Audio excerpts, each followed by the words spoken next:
IG Sindh Javed Alam ओढू ने मुबैना मुनशियात फरोश पिंकी के clients में बहुत बड़े नाम शामिल होने का इंकशाफ किया। कराची में बिजनेस कम्युनिटी से खिताब में जावेद आलम ओढू ने कहा कि पिंकी ज्यादातर लाहौर में रहती थी, कराची आई तो पकड़ी गई। मीडिया को मुल्जिमा के हीरोइन या क्वीन बनाकर पेश न करने की दरख्वास्त करती है। क्योंकि ज़्यादा अरसा रहती थी लाहौर में तो हमें प्रॉब्लम हो गई, तो लाहौर से किसी तरह हमने उसको वो करके बुलाया, पकड़ा। तो ये हमारी ये तो गुड वर्क होना चाहिए, क्योंकि इतनी बड़ी जो हमारे स्कूल में बच्चों को, यंग एज के बच्चों को हेरोइन दे रही है।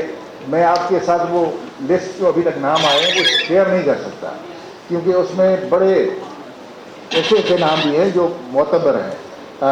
हमने फोकस रखा है कि जो अब्यूज़र है, यूज़र है, उसका हम कोशिश करेंगे कि उसको इलाज करवाएं, उसकी फैमिली को बताएं, लेकिन जो सप्लायर है उसको हम नहीं छोड़ें। उसको आप इस तरह पोर्ट्रे करें ताकि वो ग्लैमराइज ना हो, उसके साथ ग्लैमर अटैच ना हो।